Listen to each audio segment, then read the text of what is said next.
What's going on, y'all? It's Jock Cam Ruler, and this is the album review segment of the page. Y'all go ahead and subscribe to the page.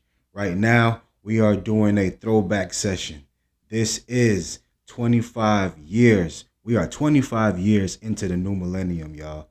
25 years into the new millennium. So we're going to celebrate all the albums that came out in the year 2000.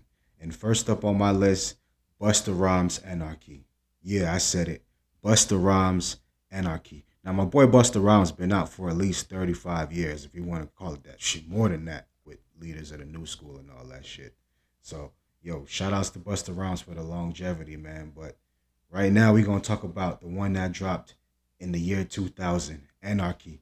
Now, this is a little bit of a bias because Anarchy is my all-time favorite album of all time. Like, I love this album. So you know how it starts off with the, because what happens is, I guess the kid is asking his dad to tell him like a little bedtime story or some shit. Let me see if I can run through it a little bit.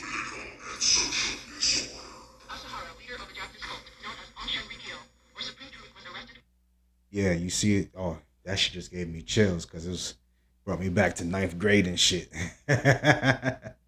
So yeah, that's the type of shit that Bus came with. That like weird, disaster type of shit. You know what I mean? And then we get into Salute the Gods. So now let's get into the tracks. Salute the Gods. Number 2. Here we go, Buster Rhymes. The golden for, we're raging for. That's like the music, the type of feeling that it was. It wasn't really about the lyrics for me with Busta Rhymes. It was always about the music that he created because Busta Rhymes knew how to make great songs. That's one thing about him that I loved. He always knew how to make great songs. So when I hear shit like Salute the Gods to start it off, it was a real good starter off for me. It was a real good way to start off this type of album, Anarchy. Then we get into Enjoy the Ride.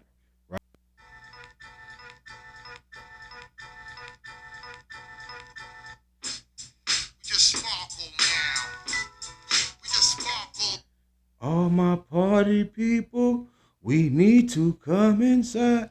Enjoy the Ride was good. Like what I'm saying, good feeling music. Enjoy the Ride was good. We put it down for y'all. I think this was I want to say, was this a Swiss beat? Hold on, we got to go through the fucking. Yeah, this is when Swiss Beats, when Swiss Beats was young and hungry. I think these were some of the hardest beats that he did. You know what I'm saying? So we put it down for y'all. Blood Owl from Scott Storch. Now, one thing about Scott Storch, I didn't know Scott Storch was tearing shit up on the low like that. So shout outs to Scott Storch. But Blood Owl was my favorite track on this album. What bus one for me, Blood Owl? All my niggas holding their gun. Look, yo, listen to this beat, y'all.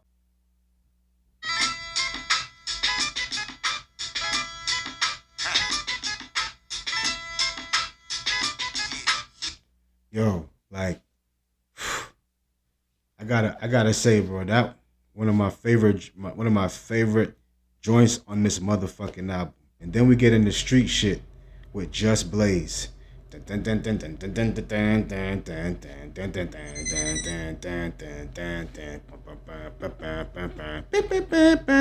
yo, and Busta Rhymes was just killing on the Busta Rhymes was just like Bus was not letting none of these beats breathe. He took full advantage of every motherfucking track on here.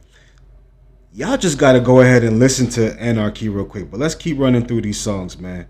Live It Up. Live It Up was a good song. Let me see what this one was about again. Because, I know the album by heart. But we gotta make sure that we... Let's get high and let's get drunk and then we bounce and turn it up and crazy bounce and live it up. Like I said, good feeling music, man. Busta Rhymes was just that dude that made the good feeling music back in the days because he was the one.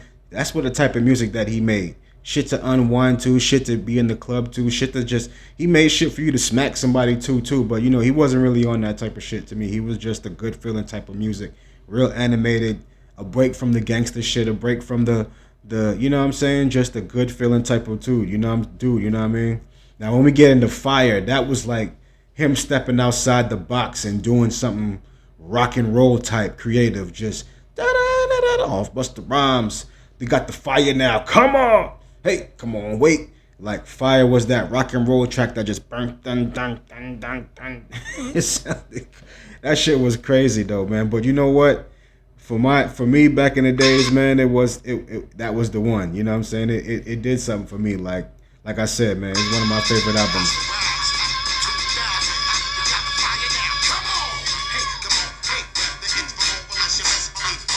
We ain't gonna do it like that, you know what I'm saying? But all night. That's that all night.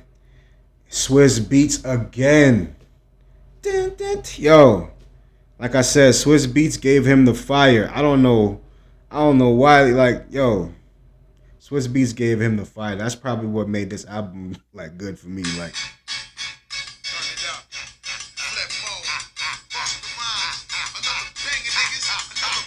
Like it was those like. I don't know, man. It was just a different type of time around there. The new millennium had just came in.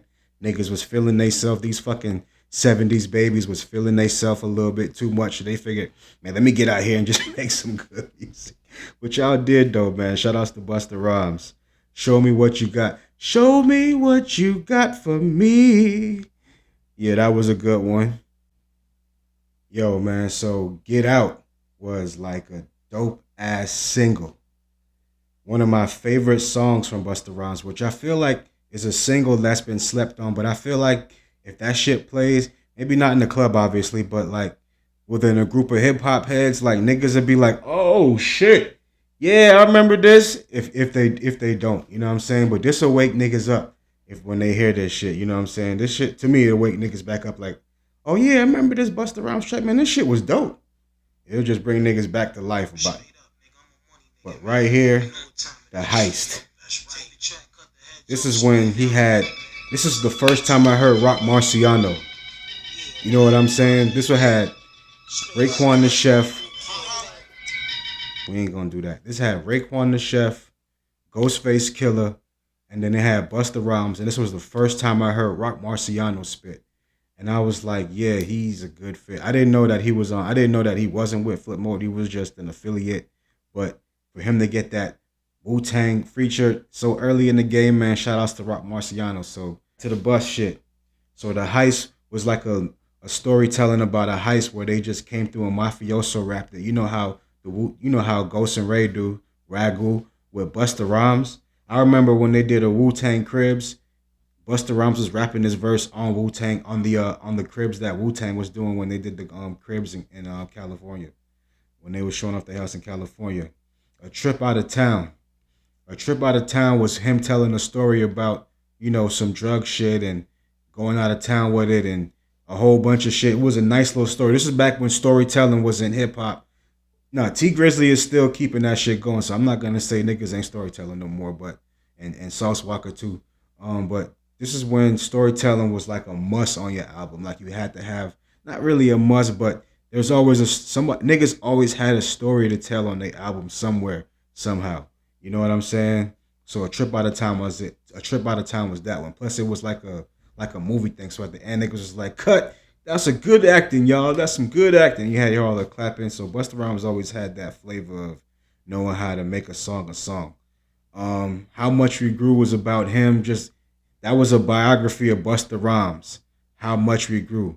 Then every time we grew, it was just a biography of Busta Rhymes and him just opening up. But he doesn't really show that type of side. So for him to do that, that's why I said I like this album, because this was an album where it got personal. It was just everything was on this album for you.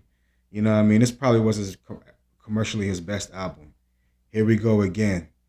That was the posse cut. One thing about the Flip Mode Squad posse cuts is Raw Digga has the best verse every time. It's maybe because she's from Jersey, but that's just my opinion. But nah, for real though, Raw Digga always has the best verses. That's just how it's always been for me. But not saying that doesn't take away anything from anybody else on the clique. It's just Raw Digga was fucking dope. You know what I'm saying? But this was that bounce shit right here. We coming through was that bounce shit. Yeah.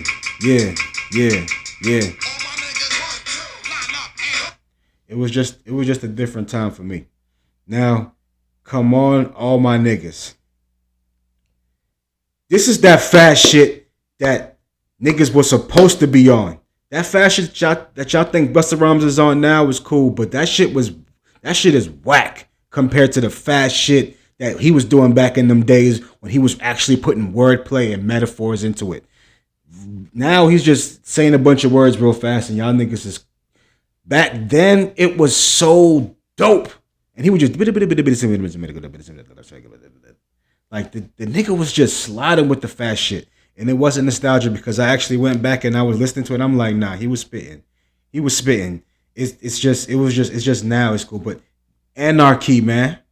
Anarchy. And then he had Make Noise with Lenny Kravitz.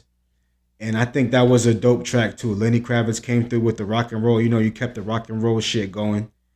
And then we got Ready for War with MOP. That's like that.